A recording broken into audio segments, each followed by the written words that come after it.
Hey everybody, welcome back to the Shea Station podcast. The Mets have just taken 3 of 4 from the St. Louis Cardinals. They're 26-14. I'm one of your co-hosts, Jack, aka Jolly, and Jerry is joining me from an unknown location. I think he might be kidnapped. I have no idea, but he's complying. He seems like he's doing okay, so keep him in your thoughts. That's all. I am joining you on a little mini vacation here. But I'm ready to go. Watch the game, listen to the game. We had fun. Another series win by our New York Mets.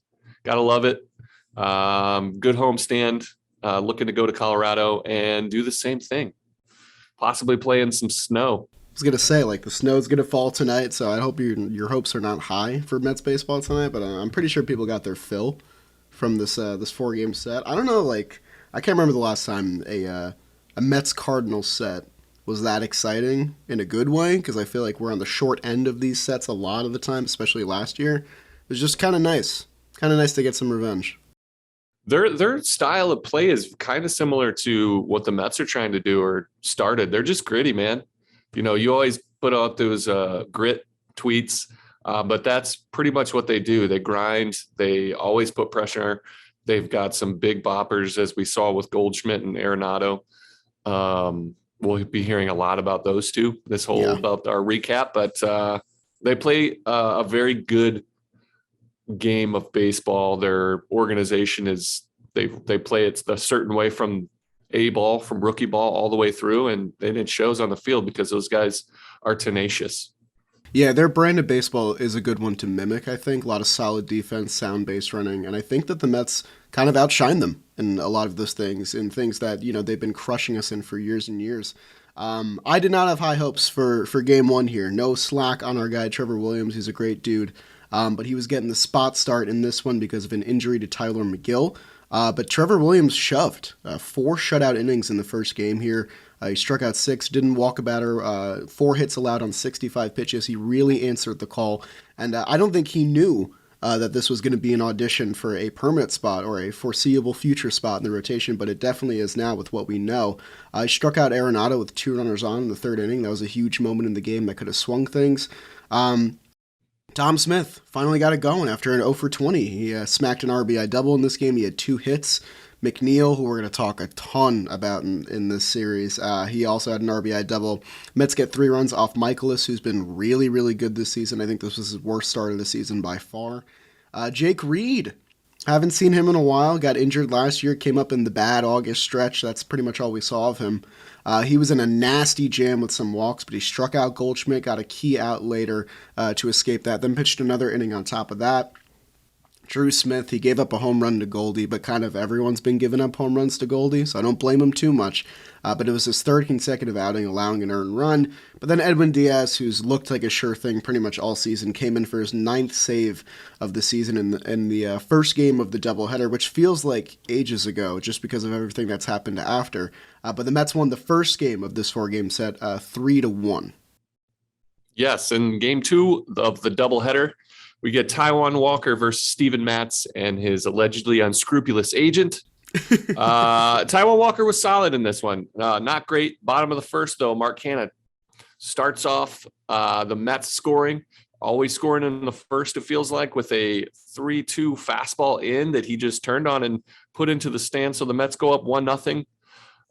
That brings us to the 4th inning. An RBI double from, put this name in your memory because his name is Mr. Paul Goldschmidt. He ties the game at 1. Then the bottom of that inning, Eduardo Escobar answers with a 2-out home run off Matz on an also pretty decent pitch on a changeup away that he drives to right center. Very good sign from him.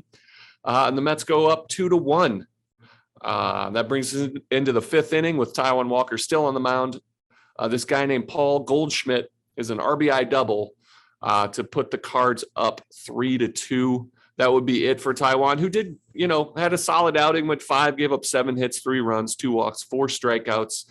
He looked pretty good, though, having a little bit of bounce back, strikes out a little bit more guys, spotting his fastball, looked pretty solid. That brings us to the 6th inning. We're in the bottom of the 6th. Mets load the bases, bringing in Genesis Cabrera. Eduardo Escobar, who hit a homer earlier in the game, steps up and on 3 pitches strikes out. So that's 2 outs. Then Jeff McNeil, who has absolutely been stellar, pops out on the first pitch. So Mets have bases loaded, 1 out. Don't get anything in the 6th. And the usual McNeil, who's been clutch for us all year, gets a pop out with 2 outs there. Not really on him. We would have loved to have seen Escobar put the run in with runner on third with less than 2 outs. Brings us to the bottom of the 7th. Brandon Nimmo fouls a ball off of his leg, looks to shake it off, ends up grounding out and hobbling off, gets pulled out of that game. We were worried about Brandon Nimmo's health. Somebody that's kind of been prone to injuries, and he's been so good for us at the top of that lineup. So that was a little bit scary. It turns out he's okay. Just fouled the ball off his quad, which is a very rare place to foul a ball off of. Hurts like hell. But he would fight back and be okay. Back to the game, though. Bottom of the 8th, Eduardo Escobar strikes out, but the ball gets away from the catcher, and the inning continues. McNeil with a clutch hit through the 6 hole to tie it at 3 in the bottom of the 8th. The Mets do a little bit of the gritty grind. Strike out, run it out, beat the throw to first, and then put together a nice little rally to tie the game when they should have been out of it. That brings us to the top of the 9th in a 3-3 game. Joely Rodriguez, who ended the 8th, came back into the 9th, and he promptly walks Brendan Donovan. Then he gets the aforementioned Babe Ruth and Paul Goldschmidt to pop out and gets 1 out. And then he walks Dylan Carlson after Brendan Donovan steals second and advances to third on the pass ball. First and third, 1 out. That's it for Joely Rodriguez. In steps Adam Ottavino, and then up steps their other big bopper, the Lou Gehrig to Babe Ruth, if you will, and Nolan Arenado. Ottavino, huge strikeout, first and third with 1 out, gets Arenado to swing on a slider that was just absolutely nasty. Huge out, 2 outs, runners on first and third here. He actually gets Tyler O'Neill to roll over. Eduardo Escobar travels on the ball, beats out the throw to first. Somehow they gave that a base hit. I think it's an error. Can't really argue one way or the other, but the Cardinals take the lead 4-3. Bottom of the 9th, they get something going first and second with 2 outs, and Giovanni Gallegos gets Francisco Lindor to strike out, ending the game, ending the threat, and the Mets split the doubleheader, losing the second game 4-3. Very nice recap there. I liked the Lou Gehrig Babe Ruth analogy. That was pretty good because Paul Goldschmidt was just couldn't get him out, dude. Could not get him out. Every at bat was terrifying. I'm glad Nimmo's okay because that was a scary one. I was getting some war flashbacks. You know, that's the kind of thing, you know, where he can get taken out for a little bit and then it just snowballs into something else. But a lot of things could have went better in this game, but I still felt really satisfied taking the first game, splitting this, and then setting yourself up for Scherzer and Bassett in game 3 and 4. They're just the big thing was the not scoring in the 6th with the bases loaded and 1 out. And then obviously Eduardo Escobar not cleaning or fielding that ball cleanly and throwing out O'Neill after Ottavino did an amazing job for just coming into that game. So, yeah, I mean, Otto looked really good. I kind of felt bad that he didn't get, the result he deserved, I think. And I'm going to take responsibility because I had tweeted that every throw from Eduardo Escobar was money. You literally jinxed it. I wasn't going to bring it up. Yes, I was. No, we can talk about it. We can talk about it. Okay, for sure. we'll touch it because if there's an anti-apple of my eye, it would be your tweets. I think it's that tweet for sure. I feel bad. But, he got his 10-year service time. I'm sure he's feeling pretty good. Game 3, Max Scherzer takes the hill. Brandon Nimmo's back in the lineup a day after the injury scare, which was a really good sign, one that I was not anticipating, so I was very happy about it. McNeil did his thing in the first inning, singled home 2 runs. That's kind of what he does. Eddie throwing error, the hex that I put on him, that kind of paved the way for an Albert Pujols 2-run single to tie the game. The Mets rallied in the 5th off the St. Louis bullpen, which did not look sharp in this series. RBI singles from Pete and Dom. Dom's really breaking out of it. Luis Guillorme with a safety squeeze. I feel like I haven't seen the Mets pull off a safety squeeze in such a long time, and this was beautifully executed. The perfect time for it, the perfect player for it. Just great managing by Buck there. Max Scherzer was really effective in this thing. 5 2/3 innings, 1 earned run, 7 hits, 4 Ks, no walks. 87 pitches, but he pulls himself in the sixth, citing something in his back. There was a lot of Mets fans lip reading and hysteria and what's this? Even Jomboy got in there to try and quell the worrisome fans. We're going to get to that in a little bit, but Max was probably correct to pull himself from this game. We'll talk about it.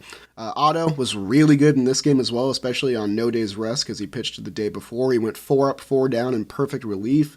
Arenado finally got some semblance of revenge against the Mets, if you can call it that. 2-run homer, which made the game 6-4. We kind of held him at bay for most of the series. This was pretty much his one signature moment there. And then the Mets just crushed TJ McFarland to put the game on ice in the 8th. An RBI triple from Nimmo, who kind of just dinked it down the left field line, fell in the perfect spot.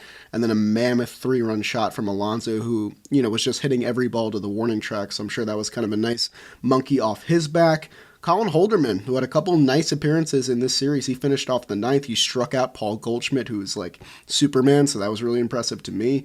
Every Met starter got a hit in this one except for Eduardo Escobar. Sorry, I cursed him. It's my bad. I'm going to take full responsibility for it. Team went 7 for 15 with runners in scoring position. Multi-hit games from Alonso, Canna, and McNeil, and the Mets win this one 11-4. That was a good game. Good to see Holderman. I don't really know a ton about him. He came in and looked really good. And he'll pitch in game 4. That was pretty scary from Scherzer, but a really good game overall. Again, Otto coming back and looking dominant. So that was a positive sign. But on to game 4, that was Chris Bassett versus Dakota Hudson.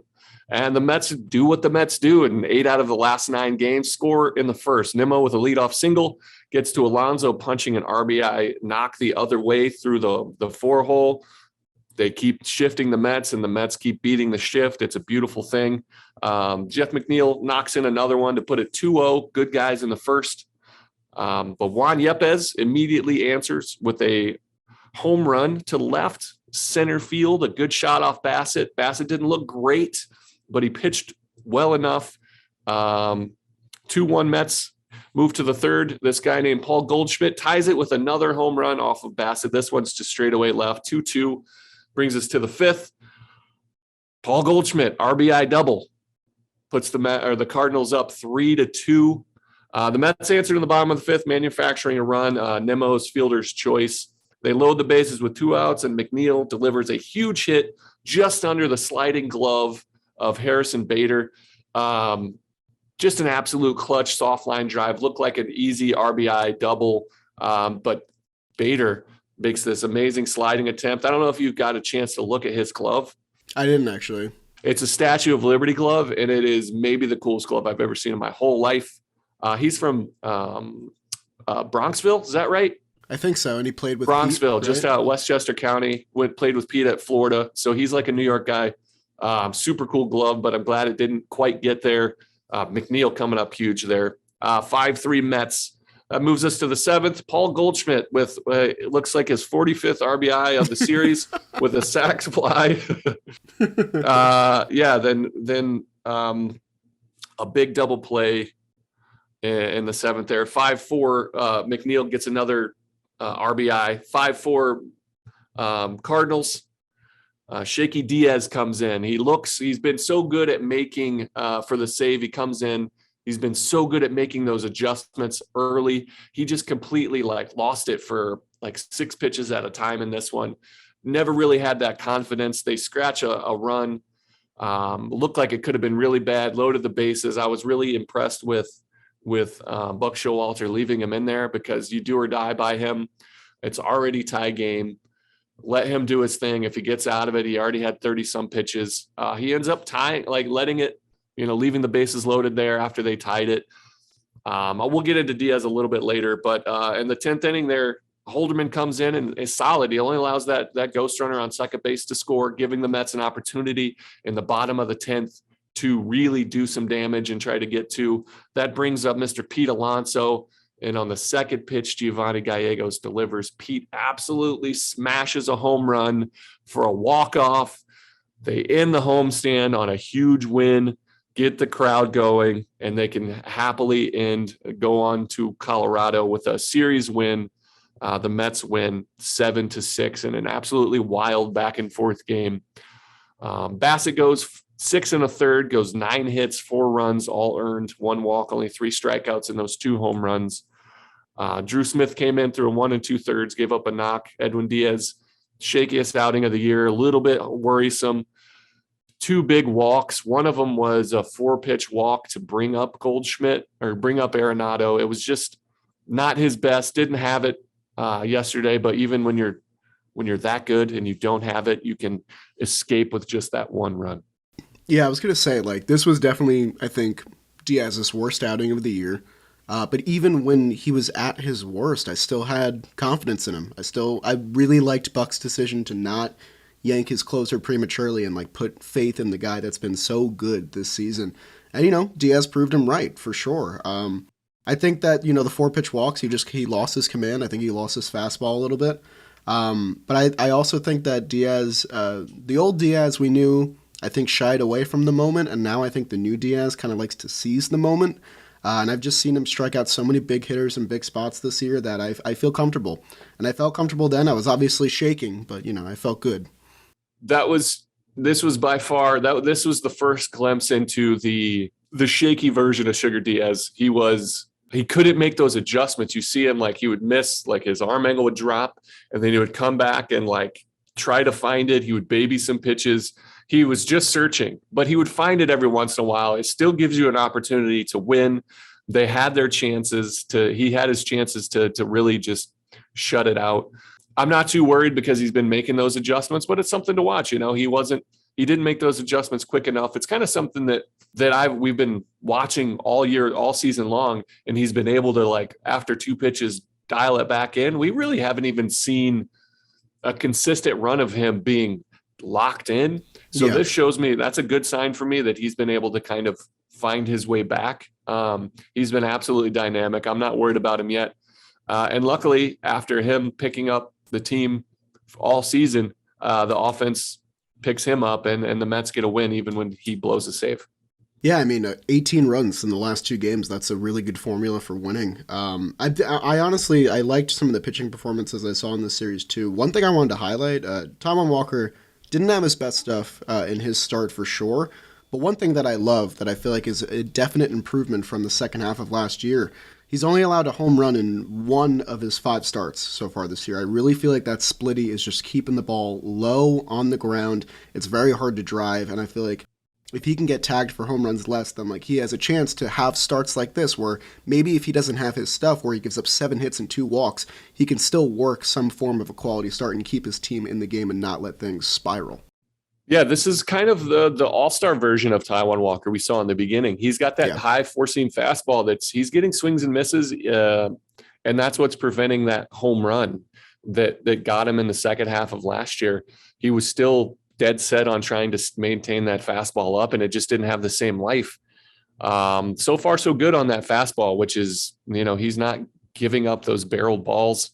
He's able to locate, which is what I've been really impressed with. He's been able to locate even that new splitty. He's been able to put it for a strike when he needs to, throw it under the zone. Again, not his best, but this is what a professional does. When it's not your best, you can still go out and give your team a chance to win. So we're going to need him because I guess we got to talk about the doom news that a lot of Mets fans latched onto and deemed the season over. Yeah, I mean, it was scary. If I can hop on the call and page Dr. Blevins, MD, can you give me a little bit of clarity into what you think is going on with Max right now? Like, do you have any semblance of recognition with this kind of injury? I do. I've had an oblique injury myself. Obviously, I had it when I was much younger than where he's at now. But luckily for Max Scherzer, it was a scary moment. It could have been really bad because you thought it was an arm issue because of the way he was just like, I'm done. But luckily, like Max said in his post-game interview, which I'm, first of all, thank you, Max, for addressing the media afterward. You don't have to do that. Such a pro to be like, look, this is what's going on. Put the fans, even if it's not putting the fans at ease, it's just giving them an idea so they're not dwelling and thinking about everything, all the possibilities. It looked like a season ender, maybe a career ender kind of possibility, worst case scenario, because he just doesn't pull himself out of a game like that very often. I had never seen anything like it. Yeah, he did it last year. He's done it before with his neck. He did it last year a little bit. with his groin because he's like, I can't pitch on this. But that one was like something seasoned up, but he felt something, pulled himself out immediately. Obliques are strange. So Stefania Bell, who I follow for fantasy football stuff from ESPN, she covered it and talked about it on Twitter.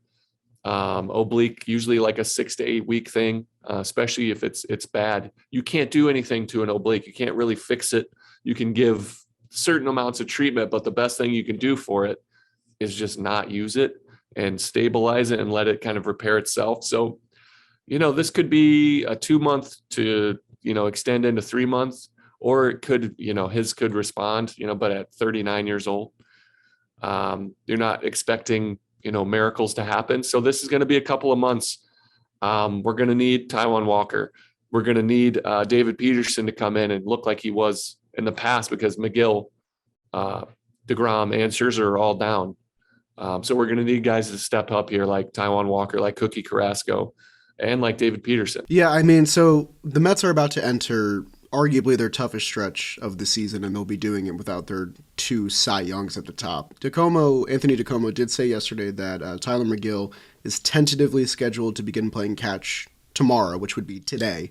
So if his arm feels better, there's a good shot he rejoins the rotation soon. Assuming that scenario comes to fruition, the Mets are going to operate with Chris Bassett, they're going to operate with Cookie Carrasco, Taijuan Walker, Tyler McGill, and David Peterson as their 1 through 5. In my opinion, that is still a 1 through 5 that can be a winning team. I think that's a 1 through 5 that keeps your team competitive. They're going to face tough teams. They got the Astros. They got this West Coast gauntlet coming up.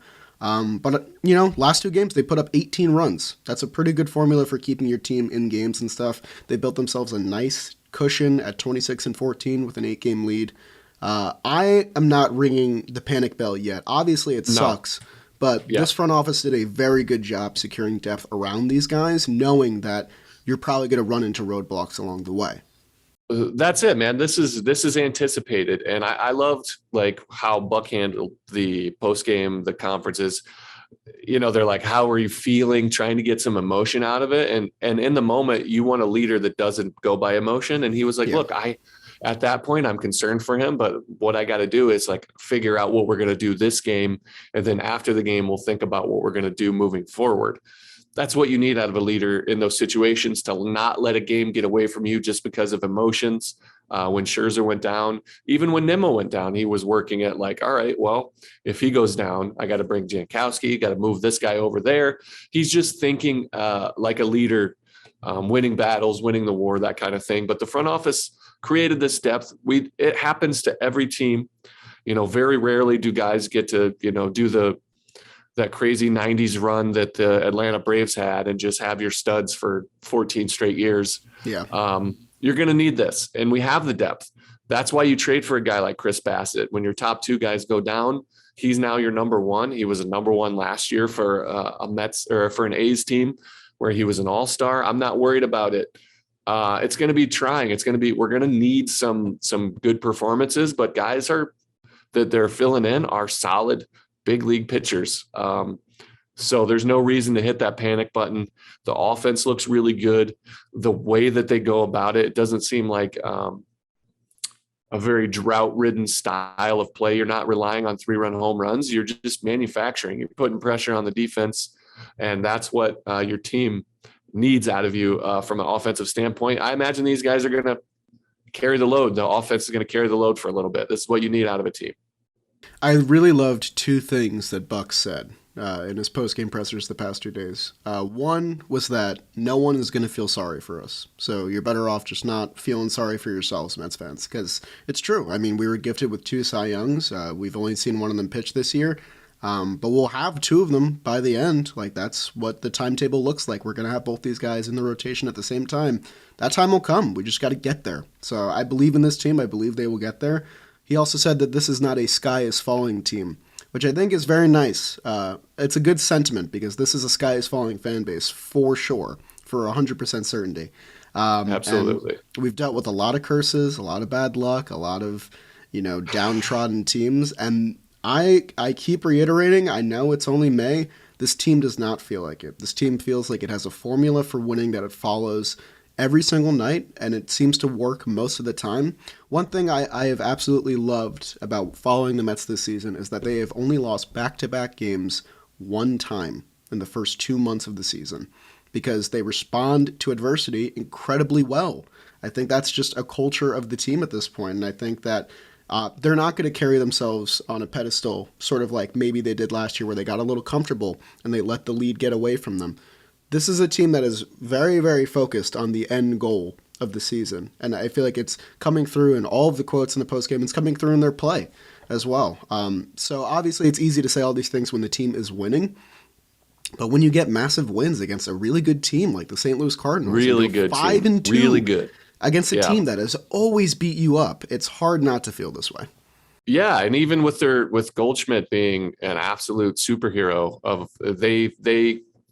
it shows the DNA of this team, of this Mets team, to fight and claw. What would have been like momentum smashers, like Diaz giving up, the Mets would have like rolled over and lost that game, and it would have felt like a game that they should have lost. But instead, you see what Pete Alonso is capable of doing, what Holderman came in and did, and just allowed that one run. The depth of the rotation, the depth of the bullpen. We've tested the depth of the lineup, the scariness of Brandon Nimmo going down, seeing what Jankowski's brought, Luis Guillorme stepping up in a huge way. We just have a complete roster, and you're going to need all 40 plus guys to do something at some point for a little bit of a stretch. And this is what Buck Showalter does at his core. He puts his players in a position to succeed, no matter who it is, no matter what his roster is shaped up to be. He knows those guys inside and out, whether it's, multiple Cy Young winners or it's a rookie coming in. He knows who they are. He knows how to maximize, to set them up for success, and he will put them in an advantageous position to be successful, making your overall team capable of weathering any storm that comes your way. He will maximize whatever roster he is given. In a situation like this, this is the guy you want to be able to push forward. I think this is why you go out and sign Max Scherzer to give you those amazing, outings. But this is why you hire a guy like Buck Showalter to keep, the panic from setting in, to make sure the guys that are focused on the task at hand. And I have no worries. Obviously, you don't want to be without Max Scherzer for an extended, Jacob deGrom extended. But whatever the case may be, whoever they have, Billy Epler has put a great roster together, and you have a great leader in Buck Showalter being able to put these guys in a position to win. Yeah, I mean, I really loved what you said about things that could have let this spiral. I mean, the Nimmo injury felt very worrisome, and then he came back the next day. Diaz blows up, and then he came back and he struck the batters out and kept us in the game, and we won that game. Scherzer goes down, and I obviously I want to see him pitch every fifth day, but I know how hungry David Peterson is. I know how much he wants to be back with his club pitching every day. I saw the Mets get 10 2/3 scoreless innings out of Trevor Williams, Jake Reed, Adonis Medina, and Colin Holderman. 4 guys that were not remotely on our... 4 guys that didn't even get into the PPPs we did in the preseason. They were the catalyst for success in this set. It was insane. Yeah, we may have to revisit some PPPs for the new guys. They don't even have over-unders. It's crazy. We'll do mid-season PPPs. Yeah, that's the thing. That's what happens. That's what happens when you have an ownership who's willing to allow a talented front office put together their roster and shape it, because you get guys like Adonis Medina who looks fantastic, but he's not going to be perfect. Look at Drew Smith. He looks fantastic. Not going to be perfect. Gave up runs, consecutive outings, but he bounced back. Seth Lugo looks really good. Ottavino's bounced back. We just have depth. We have players. It's a solid team. This is the marathon portion of the baseball season, where you're like, all right, it's easy when you sprint out of the gates and you're the best team in baseball. But then you get a guy that, maybe bobbled the handoff in the relay race. And now you just got to put your head down and trust your pace, trust what you're doing. Don't look at everything going around you, and just start trusting yourself in the middle of that marathon, and see the light at the end of the tunnel. Very, very philosophical. I like that analogy. That's good. Mets are they're 8-3 against winning teams this season. They're 13-7 against out of division teams, 3-0 in extra innings, and they've won 13 games in a row following a loss. It's very tough to beat this team 2 times in a row.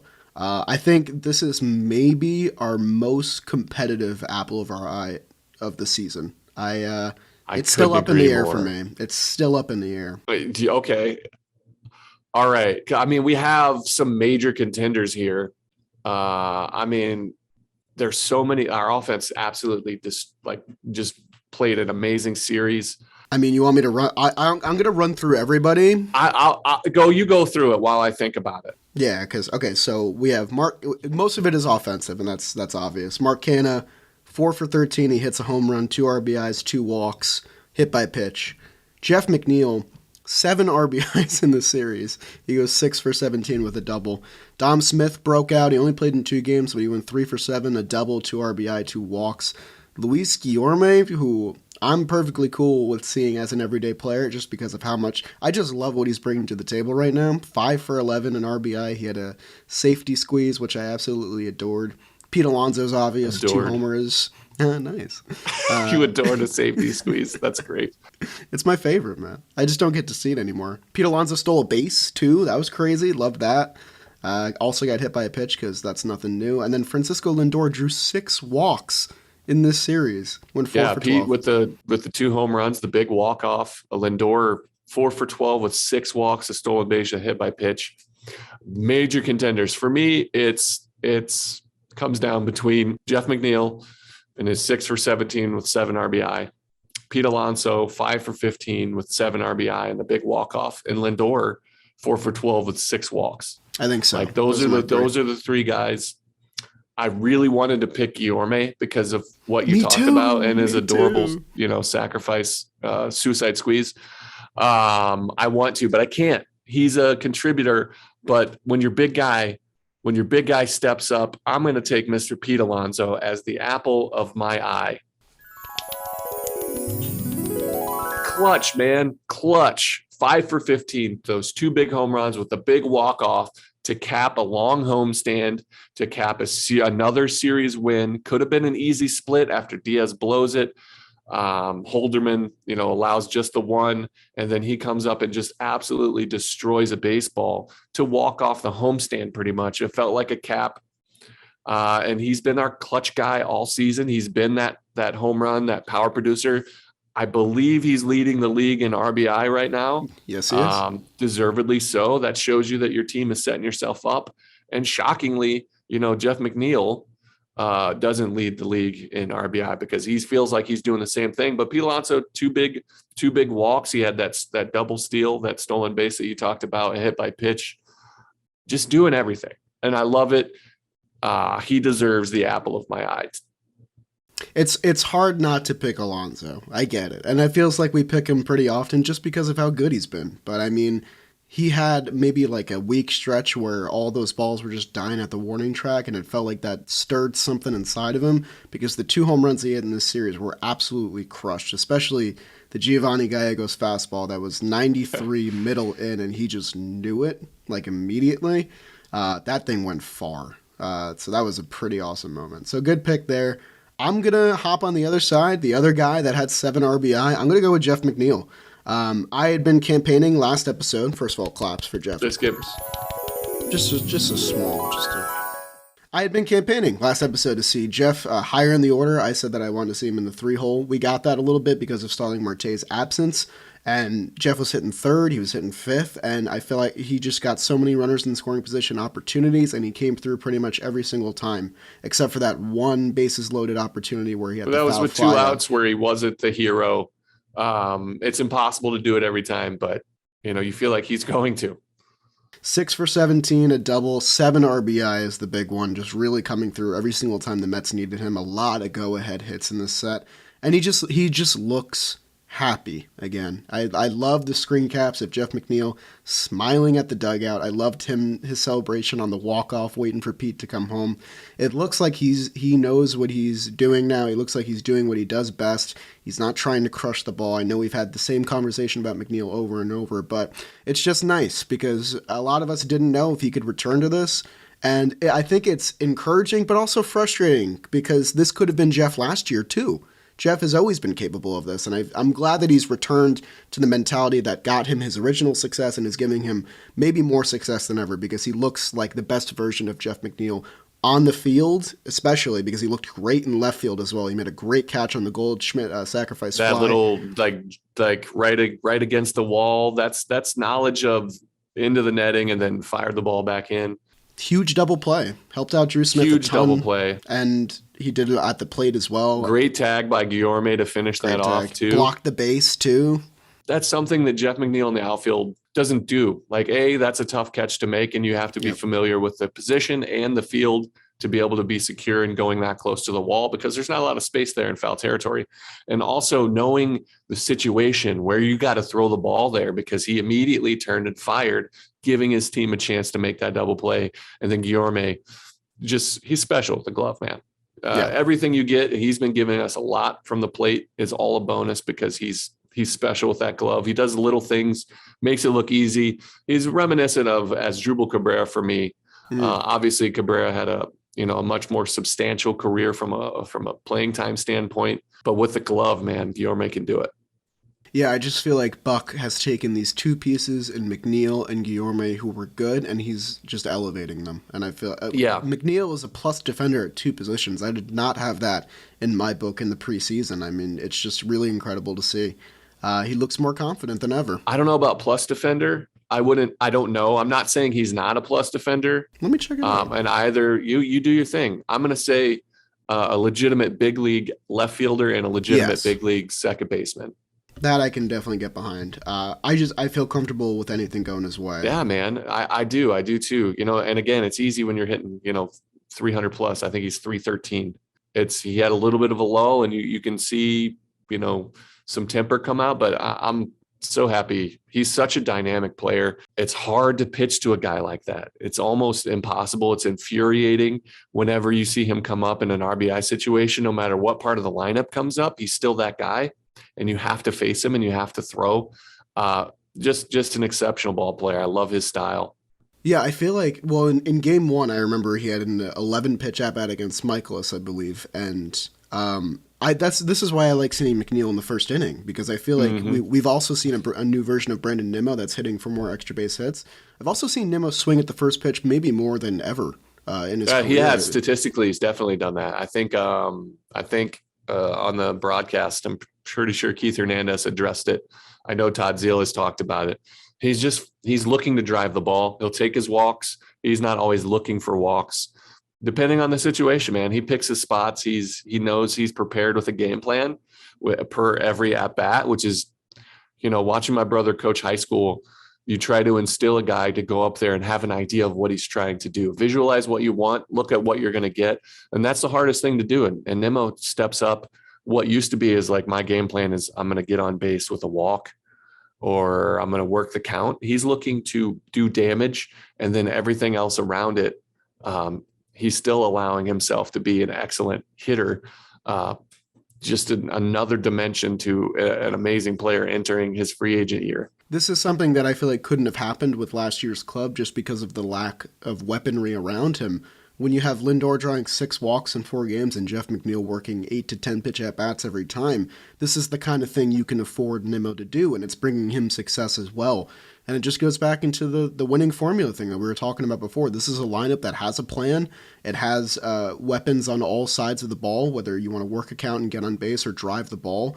I feel very secure with these guys. I feel like there's no holes right now. Obviously, I feel like Dom had his lull and he broke out of it. Now JD's sort of entering his lull a little bit, but these guys pick each other up, and that's just the beauty of this club right now. So I think McNeil and Alonso are perfect representatives for our Apple this week. Another fun McNeil stat: he has 14 multi-hit games in 37 games this season, which is pretty damn cool. Yeah. So really, the story of this team right now is are they going to get their starting pitchers to step up? Who is it going to be? And you ready to look ahead to this Colorado game? We're on this little 6-game West Coast trip, which is wild because they're going to go 3 in Colorado, 3 in San Francisco.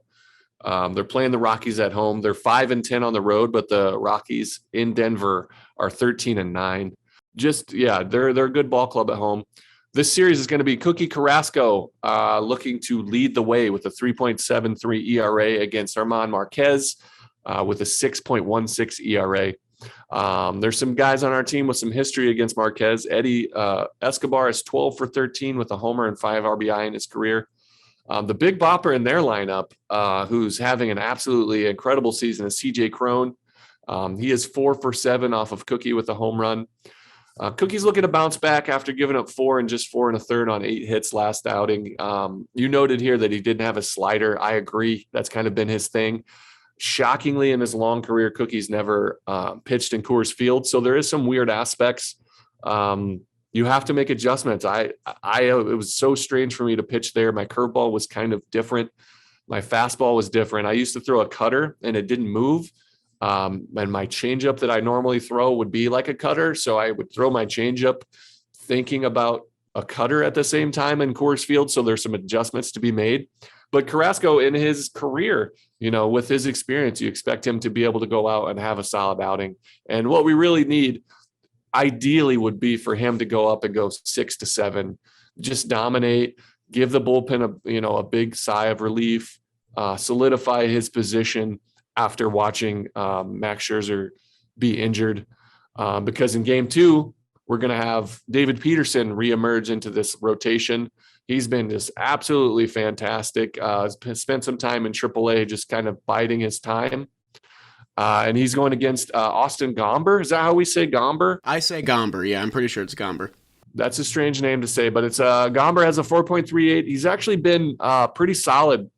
Jankowski and Mazika are the only guys to have hits against Gomber, which is maybe the last 2 guys you would have picked. But David Peterson's first start since his May 3rd outing against Atlanta, where he looked really, really good before getting optioned down. And Gomber has allowed 5 home runs in his last 4 starts. So we're looking to tee off of him. That'll bring us to game 3, the final game in Colorado. That puts Mr. Taijuan Walker and his 3.52 ERA against Chad Kuhl, who's kind of been their ace with a 3.86 ERA. Kuhl he got off to an absolutely phenomenal start. His first 5 games, he had a 1.82 ERA.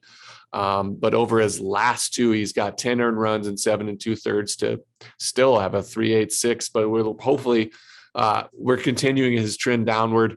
Taijuan is actually really good in his history at Coors Field. He's got 21 1/3 innings pitched.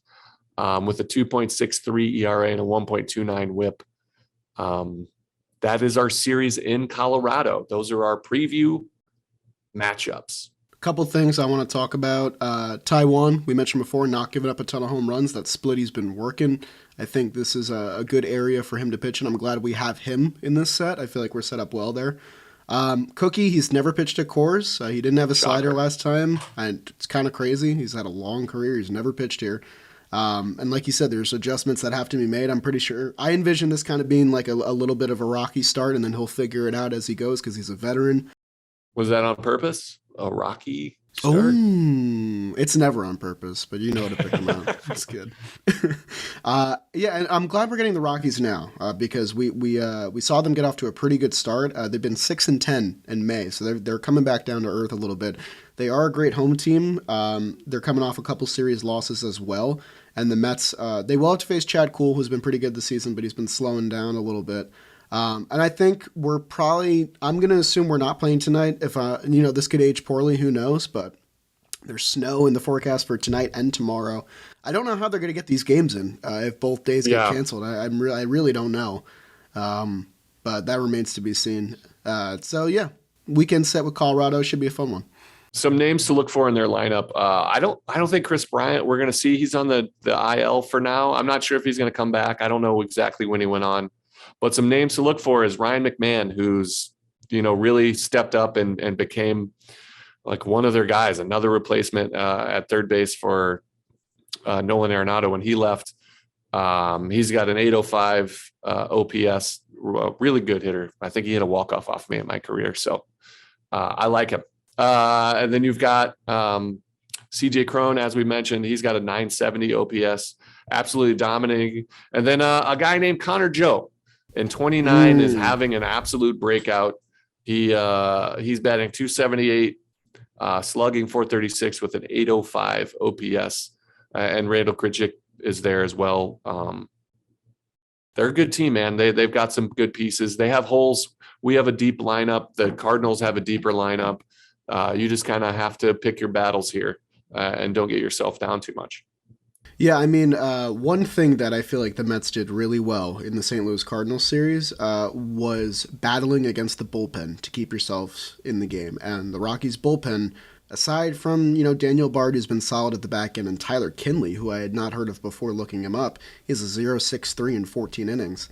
Outside of those two guys, it's a lot of hittable dudes. So I think if you can chase these starters early, like you've been doing, the Mets have put up runs in the first inning in 8 of the last 9 games. They made St. Louis Cardinals starters throw 20 pitches or more in every first inning. If you can get to this bullpen early, I think you're going to fare pretty well. Chris Bryant is actually getting activated for this series, so he will be in the lineup for the Rockies. And yeah, like you said, this lineup really bangs. Connor Joe is awesome. CJ Cron, I don't know if he's a trade piece because they extended him, so he might be a Rocky for the foreseeable future. He's got a 163 OPS plus. He's been very good. But then some of their traditional boppers have been kind of, falling off a little bit. Charlie Blackmon's kind of got off to a slow start. Chris Bryant was injured. His OPS plus is still under 100, so we're not getting the solidified version of those two. I think it's a very winnable series for the Mets. Hopefully they get the games in, and I like the starters that we have going forward. If they play 3, you expect a 2 out of 3. It's an inferior team, and you want to beat it. And then we're going to San Francisco, and a team that we've already faced. We know what they're going to bring. They're going to be fighting very similar to the Cardinals. They do a little bit more creative things, but these guys fight. They're a 27-out style team. They've got some of their big guys back. Longoria, I think's back. Brandon Belt. Yeah, so this is going to be a tough little road trip, and we'll see if they play the full allotment, but we'll see. Yeah, the one thing that I'm glad about is that I think Bassett doesn't have to pitch at Coors Field. He's kind of had some trouble with the home run ball in his past couple starts. I think this is a good stadium for him to miss, I feel like. And we get a couple ground ball guys, and Peterson and Walker. I think they're going to fare pretty well here. I'm excited. We're entering the challenge area. We're down Max Scherzer. This is another chance for guys to step up and show their, who they are as a member of this Mets team and who they are as a professional, a big leaguer. Obviously not ideal, but it doesn't feel, like you said, it doesn't feel like the sky is falling because they don't believe it, and neither should we. Absolutely. All right, man. That was pretty good, huh? Good episode. Not bad. Episode? Can we say episode? Yeah, episode. Is that a thing that you say? I don't know. I'm still new. Installment. Radio show. Podcast app. I don't know. Do you keep sending the Zooms? Is this number 67 for us? This is 67. We're 2/3 of the way to 100. We're doing it. Are we going to make it there? I think we'll get there. We're not the type to stop at 99, The PPPs really helped us out. We had like 30 of them, Good. Well, for Jolly, I'm signing off. For Jolly, I am Jerry. For Jerry, I am Jolly. Happy listening, and let's go Mets. We'll see you guys on Monday to recap the next series. Keep your head up. Don't let the doom consume. Scherzer will be back. Gosh, you're special. You're a poet. Wordsmith.